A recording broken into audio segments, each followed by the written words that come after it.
आज हम आचार्य रामचंद्र शुक्ल का परिचय पाठ उत्साह भाव मूलक निबंध ये पढ़ेंगे। ठीक है ना।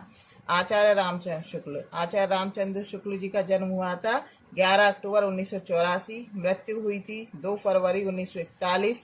ये आलोचक भी हैं, निबंधकार भी हैं, साहित्यकार भी हैं, कोशकार, कुछ शब्दों का निर्माण भी किया है, अनुवादक ट्रांसलेटर भी है और कथाएं भी लिखी हैं, कुछ लेख, और ये कवि भी हैं।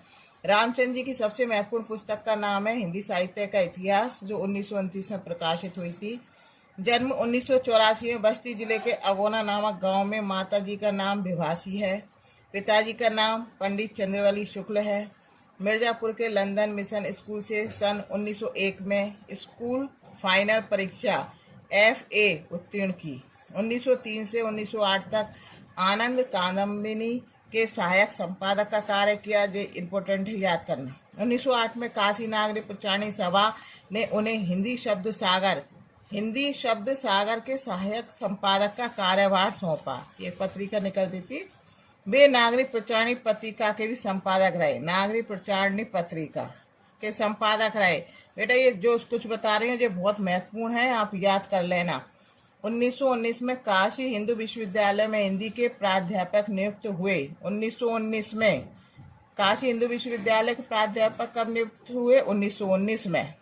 ये पूरी महत्वपूर्ण है, उनकी सब चीजें याद कर लेना। जन्म, मृत्यु, जो ही में। उनकी मौलिक कृतियां 3 प्रकार की हैं, आलोचनात्मक है, निबंधात्मक है और ऐतिहासिक है। ठीक है ना। हिंदी साहित्य का इतिहास, प्रकाशन वर्ष 1929 में। ये बहुत इंपॉर्टेंट है, ये पूछ सकते हैं। प्रमुख निबंध है उनके चिंतामणि, मित्रता, अध्ययन। ठीक है ना। चिंतामणि भाग 1, 2, 3 में हुए हैं। 4 में उत्साह भाव, जो उत्साह आपका निबंध दिया है चैप्टर में, ये भाव मूलक है, मनोवैज्ञानिक निबंध है। भावनाएं हैं और मनोवैज्ञानिक है, मनोविश्लेषणात्मक मनोवैज्ञानिक निबंध है। भाव मूलक है, मनोवैज्ञानिक निबंध है। ठीक है, याद रखना। भाव मूलक कर देना, मनोवैज्ञानिक कर देना। दोनों आए तो लिख देना। इसमें लेखक ने उत्साह नामक भाव की सरल व्याख्या की है। किसकी? उत्साह नामक भाव की। कौन से भाव की? उत्साह नामक भाव की सरल व्याख्या की है। मानव मन में उत्पन्न होने वाली साहसपूर्ण आनंद की उमंग को उत्साह की संज्ञा दी है। उत्साह की संज्ञा किसे दी है? साहसपूर्ण आनंद की उमंग को। उत्साही वीर को प्राप्त होने वाले उत्साह की मात्रा के आधार पर उत्साह के 2 भेद होते हैं। कितने होते हैं? 2 भेद होते हैं, युद्धवीर, दयावीर और दानवीरता। ठीक है। उत्साह में धीरज और राक्षस दोनों का ही योग, धीरज और साहस, राक्षस कह गई। उत्साह में धीरज और साहस दोनों का योग होता है। जब व्यक्ति उत्साही होता है तो वह धैर्यवान भी हो और साहसी भी हो। उत्साह में धीरज भी हो और साहस भी हो, दोनों का योग। उत्साह में धीरज, जो उत्साही व्यक्ति होता है उसमें धीरज भी होना चाहिए और साहस, दोनों का ही योग मतलब जोड़ होना चाहिए। कर्म भावना का उत्साही सच्चा उत्साह हो जाता है। सच्चा उत्साह क्या है? कर्म की भावना ही सच्चा उत्साही होता है। सच्चा उत्साही कौन होता है? जिसमें कर्म की भावना होती है। साहसपूर्ण आनंद की उमंग का नाम उत्साह है। ठीक है ना। उत्साह किसका नाम है? साहसपूर्ण आनंद। साहसपूर्ण आनंद की उमंग मतलब साहस के साथ, पूरे आनंद के साथ हम किसी कार्य को करते हैं, हमें जिज्ञासा होती है काम करने की, उसका नाम ही उत्साह है। उत्साह के 2 लक्षण हैं। कौन कौन से?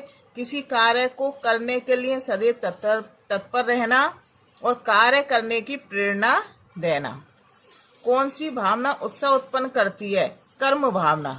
कर्म भावना ही उत्साह की जननी है। जब हम कोई काम करेंगे, कौन सी भावना? उत्साह कब होगा? जब हम कोई काम को करेंगे तभी तो उत्साह होगा। मतलब हम कोई कहीं जाना है, जब हमने कहीं घूमने जाना है और जब हमें उत्साह ही नहीं है तो हम कैसे जाएंगे?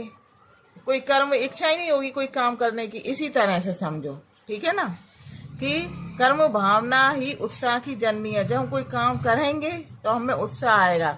आलस्य उत्साह का सबसे बड़ा शत्रु है। ये बहुत महत्वपूर्ण है, याद रखना कि उत्साह का सबसे बड़ा दुश्मन कौन है? सबसे बड़ा दुश्मन शत्रु? आलस्य। आलस्य नहीं करना। करना चाहिए, ठीक है ना। सच के मार्ग पर कौन चल सकता है? तप करने की ताकत रखने वाला ही इस पर चल सकता है। सच के मार्ग पर तप करने की ताकत रखने वाला ही सच के मार्ग पर चल सकता है। सत्य को प्राप्त करने के लिए कठोर तप करना पड़ता है। सत्य को प्राप्त करने के लिए क्या करना पड़ता है? सत्य को प्राप्त करने के लिए कठोर तप करना पड़ता है। अब चिंतामणि रामचंद्र शुक्ल का निबंध संग्रह है। चिंतामणि चिंतामणि चिंतामणि क्या है? पूछ सकते हैं ये चिंतामणि क्या है, ठीक है ना। निबंध संग्रह है, आलोचनात्मक है, क्या है? तो चिंतामणि रामचंद्र शुक्ल जी का निबंध संग्रह, याद रखना निबंध संग्रह है ये। इसमें 17 निबंध दिए हैं, ठीक है ना। उत्साह निबंध आचार्य रामचंद्र शुक्ल के निबंध संग्रह चिंतामणि भाग 1 में है। ये बहुत महत्वपूर्ण है, वेरी वेरी इंपॉर्टेंट भी। ये आपको पूछ सकते हैं। जो आपका उत्साह निबंध है वो लेखक कौन है? आचार्य रामचंद्र शुक्ल। विधा क्या है? निबंध है। तो ये निबंध जो है ये क्या है? जैसे मैंने कल बताई थी ना कि एक किताब होती है, अकेला एक निबंध तो प्रकाशित होता नहीं है। एक किताब होती है तो उस किताब का नाम है चिंतामणि। उसमें चिंतामणि भाग 1, भाग 1 जरूर याद रखना। आगे यदि आपको कि किसमें भाग 1, भाग 2, भाग 3, भाग 4, तो आप क्या लिखेंगे? ये उत्साह निबंध है जो भाग 1 याद रखना। 1 चिंतामणि भाग 1 उत्साह निबंध काय में? चिंतामणि भाग 1 में, ठीक है। चिंतामणि भाग 1 का प्रकाशन वर्ष क्या है? 1939, ठीक है ना। 1939 में हुआ था इसका प्रकाशित। 17 निबंध है इसमें, कुल 17 निबंध है, ठीक है ना। जिनमें से एक निबंध का नाम है उत्साह। बाकी नाम मैंने दिए नहीं है, वो नहीं पूछेंगे और आप लोग बता देना यदि आपको पूछना हो तो मैं 17 निबंधों के नाम लिख दूंगी, लेकिन इतना सारा याद कहाँ तक करोगे। प्रमुख रचनाएं हैं चिंतामणि, रश्मिमांसा, विचार विधि, त्रिवेणी, ठीक है। इतना पढ़ लीजिए।